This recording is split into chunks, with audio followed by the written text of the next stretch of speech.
I never thought I'd be the guy telling a story like this, but here we are.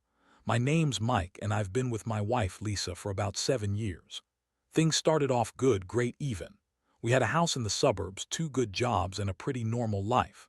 I was working as an engineer, specializing in fire suppression systems, especially for forest fire containment. Lisa was a bartender, and honestly, she could be a pain in the ass sometimes. Bitchy, manipulative, always trying to spin things her way. But I loved her, or at least I thought I did, and I never saw anything coming that would shatter that picture. We had our rough patches, sure. She was always a bit flaky, forgetful about important dates, and she'd get defensive if I ever brought up anything I didn't like. But I'd brush it off, thinking it was just her personality or whatever. Plus, I was too busy with work. I'd been working on this new project, advanced forest fire containment tech actually. A rapid suppression deployment system that could put out fires fast, especially during high-risk seasons. It was cutting edge, and I'd poured months into perfecting it. I'd been excited about it, hoping it would make a real difference in firefighting. Then something started feeling off. Little things. Lisa began canceling plans last minute, giving weird excuses about her friend at the bar or needing me time. She'd be more defensive than usual when I asked where she'd been or who she was with. It was like she was hiding something, but I shrugged it off. Women get stressed, maybe she was just tired. Plus, she'd always been good at lying when she wanted to hide something. Her stories didn't add up, but I didn't want to believe my wife of all people was cheating on me. One day I came home early from work because I had a bad headache. I decided to surprise her, bring her some takeout, maybe catch her off guard. I walk into the house and hear muffled laughter from the bedroom. I froze. I knew that laugh. I knew that voice. My stomach sank. I slowly crept closer, peeking into the doorway. There she was, Lisa, in bed with some guy I'd never seen before. They were tangled up, her hand on his chest, her face flushed. I saw her whispering something, then they kissed. Like they had all the time in the world. I couldn't believe it. My own wife cheating on me in our own bed with some stranger. My head spun. My heart pounded. I felt like I'd been punched in the gut. I wanted to scream, I wanted to run, but I just stood there frozen. I felt betrayed, furious, utterly broken. How long had this been going on? Was it weeks? Months? I saw enough to know she was lying about everything. Her working late, her girls' nights. All just cover stories for these secret rendezvous. I saw the way she looked at him, like he was her escape from the life she pretended to care about. I didn't want to cry, but I felt tears burning in my eyes. I had given her so much trust, and she threw it away like it was nothing. My mind raced with questions, accusations, betrayal. Later that night, I couldn't sleep. I kept replaying everything in my head. I remembered all the little fights, the moments I ignored, the signs I missed. I wondered how I could have missed all this, how someone I loved could do something so cruel. I felt a storm of emotions, anger, sadness, shock. I couldn't eat, couldn't focus. All I could do was sit in the dark, staring at the ceiling, feeling like I'd lost everything that mattered. I knew I had to confront her, but I didn't know what would come next. It felt like my entire world was crumbling, and I was just standing in the ruins. The next morning, I woke up feeling like I'd been hit by a truck. My mind was still spinning from what I saw. The image of Lisa with that guy burned into my brain. I wasn't sure if I was more angry or hurt, but I knew I couldn't just pretend like nothing had happened. I needed answers.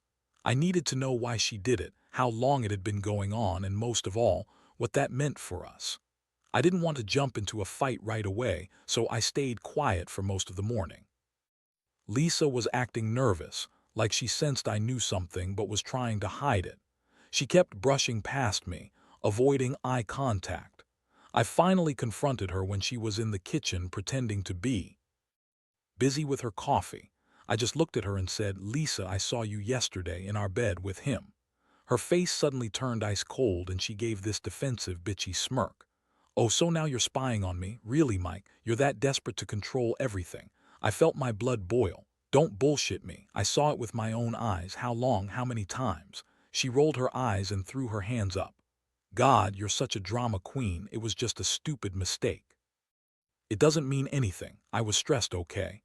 It's not like I meant to fall into bed with him. You're overthinking this as usual." That's when I lost it. I told her she could lie all she wanted, but I wasn't buying her bullshit anymore. I told her I knew about the tech I'd been working on, the way she'd been acting distant and sneaky, and that her stress wasn't an excuse for cheating. I said I was done pretending everything was fine. She just looked at me, smirking again, and said, "You're overreacting, Mike. Honestly, you're just jealous because I'm better than you at something." For once, that was the last straw. I couldn't take her shit anymore. I told her she was a lying, manipulative bitch and that I wanted her out of the house. She scoffed and said I was being paranoid, that I was insecure, and that I was just mad I wasn't the one having fun. She stormed off, slamming the door behind her. I was left standing there, feeling numb and furious all at once. I knew I had to do something, but I didn't exactly know what yet. I just knew I couldn't keep living like this, not with her lying and cheating right under my nose. That afternoon, I started digging. I went through her phone, her emails, her social media, everything I could find. I needed proof, something concrete I could confront her with, or maybe just to understand how deep this all went. And what I found wasn't pretty. There were messages, flirty, intimate, almost desperate in some of them. There was one exchange in particular where she was texting this guy, "Can't wait to see you tonight. It's been too long." I saw pictures she sent him, her in sexy outfits, her smiling like she was having the time of her life. It was clear she was lying about everything, hiding a whole other life. The worst part was realizing this wasn't just a one-time thing. It had been going on for weeks, maybe months. I felt sick. My stomach churned with rage, heartbreak, and betrayal. How could she do this to me? After all we'd been through, all the plans we made. I thought about all the nights I'd come home exhausted from work, thinking she was just stressed or tired. Turns out she was sneaking around, hiding her lies. I kept asking myself how I'd missed all of it, how I hadn't seen the signs. By nightfall, I felt like I was living someone else's life. I knew I had to decide what to do next. I couldn't stay with her knowing she'd lied and cheated like this. I didn't want to be the guy who just forgave and forgot, not after something so hurtful. But I also knew I wasn't ready to make a final decision that very minute. I needed to gather myself, think about what I really wanted, and maybe plan my next move carefully. One thing was clear: I couldn't keep pretending everything was okay. I had to face the reality of what she was, this bitchy, manipulative woman who'd been hiding her lies in plain sight. And whatever I decided, it was going to be messy. I just didn't know how deep the damage went or if I could ever trust her again. That night, as I lay in bed staring at the ceiling, I realized this was no longer just about the affair. It was about whether I still wanted to be with someone who could betray me so completely. The next day, I felt like I'd been hit by a wrecking ball. All the anger from the night before hadn't subsided. If anything, it was just building. I was walking around my own house feeling like a stranger. I couldn't shake the image of Lisa in bed with that guy, her smug face, her stupid lies. It was eating me up inside. I needed to confront her again, but this time with more purpose, more clarity. I decided I wasn't going to let her manipulate me anymore. I was going to be direct, honest, and honestly a little ruthless. I waited until she was home, which was about midday. She strutted in, acting like she owned the place, that same bitchy smirk on her face. I just looked at her and said, "Lisa, I know everything about the affair, about the messages, the pictures. I saw it all last night." Her eyes widened for a moment, then she quickly composed herself and rolled her eyes. "Oh, please," she snapped. "That's just some stupid misunderstanding. You're blowing things out of proportion, again." Her tone was dismissive, like I was some overpossessive idiot. I wasn't about to let her get away with it. I told her I didn't care about her excuses anymore. I wanted her to admit she'd been lying for months, that she'd been cheating, and that she'd been playing me for a fool. She scoffed, crossing her arms. "You think I'm gonna just admit to some meaningless sex? You're deluded. I told you it's not what you think. You're just insecure and jealous. Honestly, I don't even know why I'm wasting my time on this. If you're so bad at trusting me, maybe we don't belong together." That's when I snapped. I told her she was a lying, manipulative bitch and that I was done with her bullshit. I was tired of her games, tired of her lies. I told her she could pack her shit and get out. She looked at me with this annoyed, bitchy expression, like I was the one ruining everything. "Fine," she said, "if that's what you want, but don't expect me to go quietly. I've got my rights, you know." She stormed into the bedroom, grabbing a few clothes, throwing things into a bag. I watched her, feeling a strange mix of relief and disgust. This wasn't how I wanted things to go, but it was the only way I could see to take control. I wasn't going to be a victim of her lies anymore. I told her she could leave and I'd handle the rest. She sneered at me like she thought she was winning somehow, and then she left, slamming the door behind her. After she left, I sat down and started thinking seriously about what I wanted next. I knew I had to protect myself, not just emotionally but also professionally. I was in fire suppression, working on this new rapid suppression tech, and I had some files on my laptop that could be useful if I ever needed leverage. Lisa's lies and manipulation were one thing, but if she knew I had proof of her infidelity, she'd be even more dangerous. I decided I needed to clean house, delete some things, secure my accounts, and maybe even talk to a lawyer just in case. I didn't want her coming back and trying to ruin me, or worse, take what little I had left. That day was pure chaos inside me. I was furious, hurt, and oddly relieved all at once. I knew I'd made the right decision, but I also knew this was just the beginning of a long, messy battle. I'd been betrayed in a way I never thought possible, by someone I trusted more than anyone. And now, I had to figure out how to pick up the pieces. My mind kept circling back to the tech, to the project I'd poured so much into. I couldn't shake the feeling that this whole mess was somehow connected, like she'd been using her affair as a cover, maybe even trying to leverage my work for her own benefit. I sat there for a long time, staring at the wall, trying to process everything. I knew I needed space, time, and clarity. I called a friend, someone I trusted, just to talk, to get some perspective. I told him everything, and honestly, I felt a huge weight lift just saying it out loud. He told me I should focus on myself, on my work, and to be careful. That was good advice. I decided I wasn't going to rush into any decisions, but I also knew I wasn't going to stay with Lisa, not after what I saw, what I found out, and how she'd lied to my face. That night I stayed up late thinking about everything. I kept replaying the betrayal, the lies, the manipulations. I realized I'd been blind, but now I saw clearly. I'd been so focused on work, on my project, that I hadn't paid enough attention to what was happening around me. If I'd known sooner, maybe things would have been different. But what's done is done. I was determined to move forward, even if it meant starting from scratch. I just hoped I could come out of this stronger somehow. The days that followed were some of the strangest in my life. After Lisa left, I threw myself into work more than ever. I couldn't stand the silence in the house, so I kept busy, going to the lab, reviewing my fire suppression tech, making sure everything was secure. But even amid all that, my mind kept circling back to the betrayal. Every time I closed my eyes, I saw her with that guy, that sneering look she had when she thought she was getting away with everything. It made me physically sick, like I'd been punched again, only this time in the gut. I started noticing things I hadn't before, small details that made the whole thing worse. Her stuff still in the house, her scent lingering on the sheets, her texts still on my phone because I hadn't yet erased them all. The worst part was that I still loved her, or at least I thought I did. It felt like my heart was trying to hold on even as everything else was falling apart. I kept asking myself if I should try to save the marriage, or if I should just cut my losses and move on. But deep down, I knew I could never trust her again, not after what I saw. The lies, the sneaking around, the manipulative attitude she had when she confronted me. She'd been playing me for months. That realization hurt worse than anything else. I wasn't just betrayed, I was used. Used as a cover, probably for her own selfish needs, her own ego. She always loved to be the victim, the one in control, the one with the upper hand. I saw her true colors clearly now, and it was ugly. One night I decided to go through everything I still had, emails, messages, pictures, just to make sure I had every piece of evidence. I wasn't planning to use it right away, but I wanted to be prepared. That's when I found a message that really hit me hard. It was from her phone, sent to that guy, and it read, "Tonight's the night.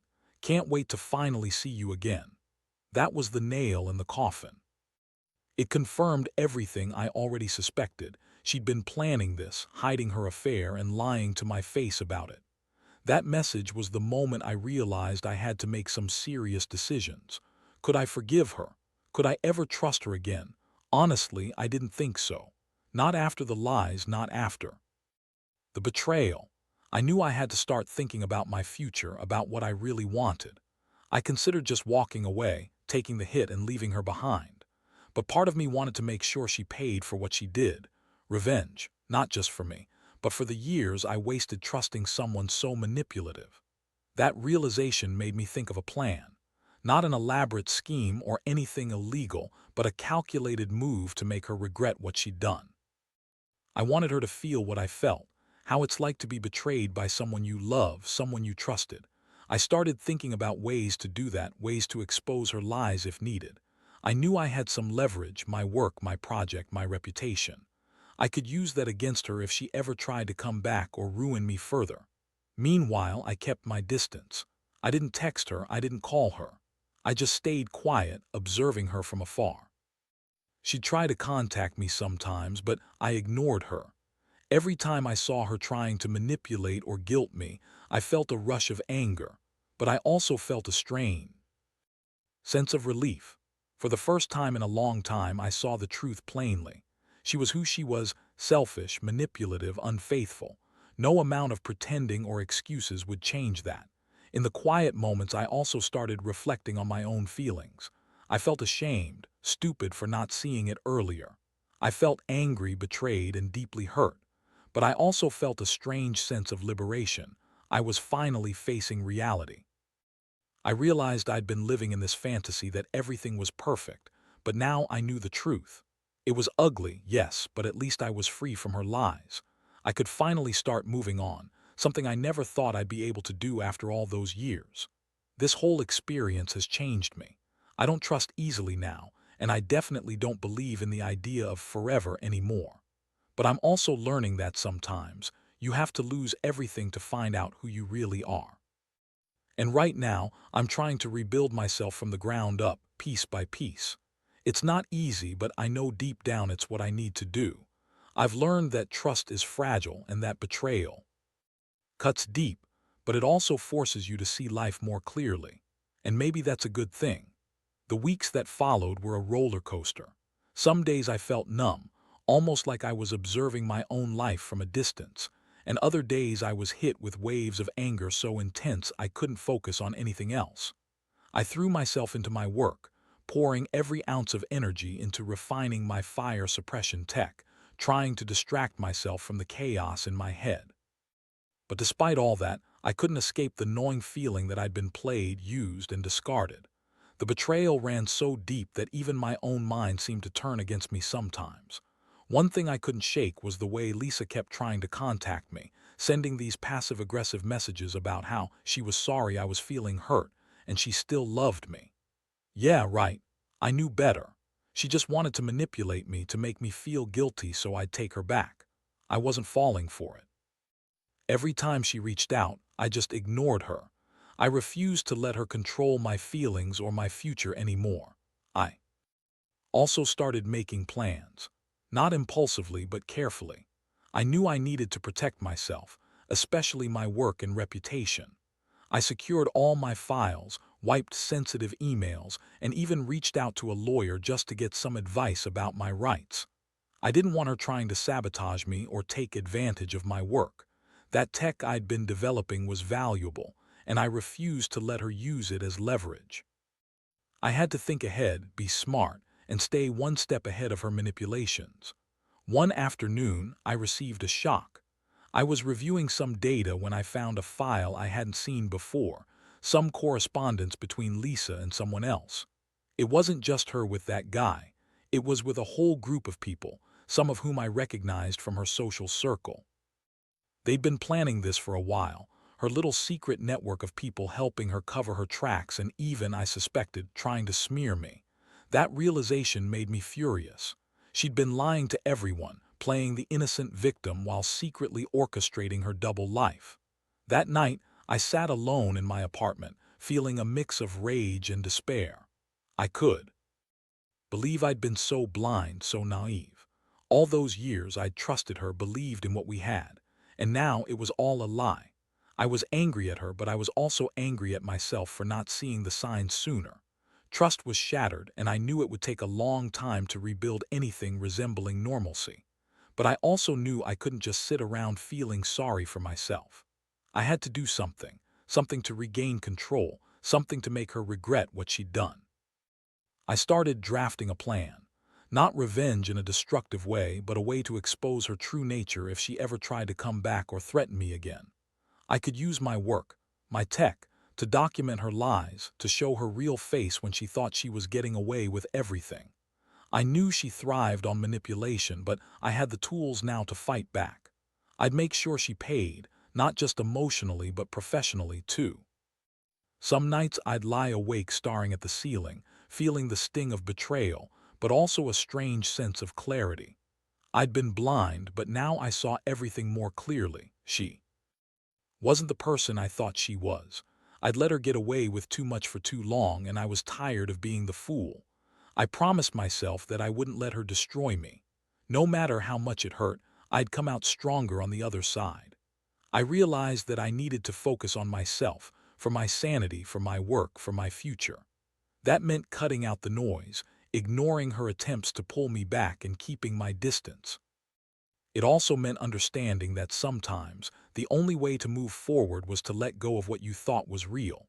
That's what I was trying to do: accept the betrayal, learn from it, and rebuild my life one step at a time. Because if there's one thing I've learned, it's that life doesn't wait for you to be ready. Sometimes, you just have to face the storm head-on and hope you come out the other side. The days turned into weeks, and somehow, I managed to find a new rhythm. It wasn't easy. There were moments when I'd catch myself wondering if I'd ever trust anyone again, if I'd ever feel whole after this kind of betrayal. But I forced myself to keep moving forward, to focus on what I could control: my work, my future, my own recovery. I started seeing a therapist, not because I wanted to dwell on the pain, but because I needed help sorting through the mess inside my head. It helped more than I thought it would. I also made a conscious decision to cut all ties with Lisa.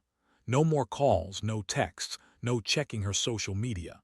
I realized I couldn't heal or move on if I kept obsessing over her. The more I let go, the better I felt.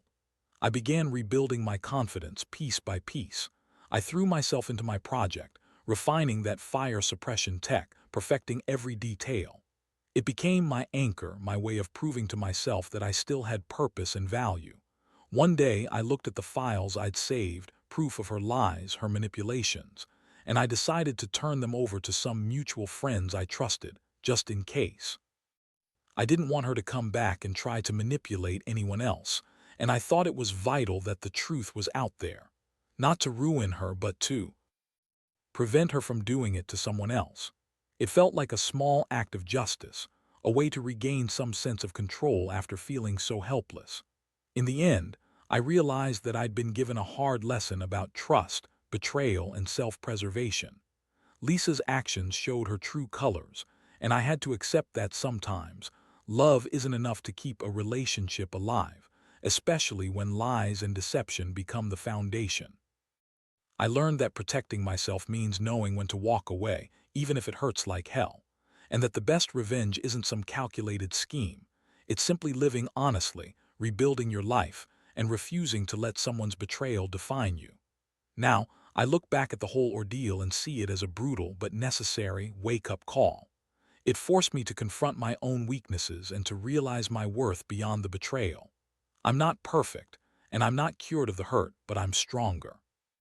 I can finally breathe again, and I'm hopeful that someday I'll find someone who truly values me, who earns my trust and respects it. Until then, I'll keep working on myself, and I'll never let anyone manipulate or betray me like that again. Because in the end, the only person who truly has my back is me, and that's a lesson I won't forget.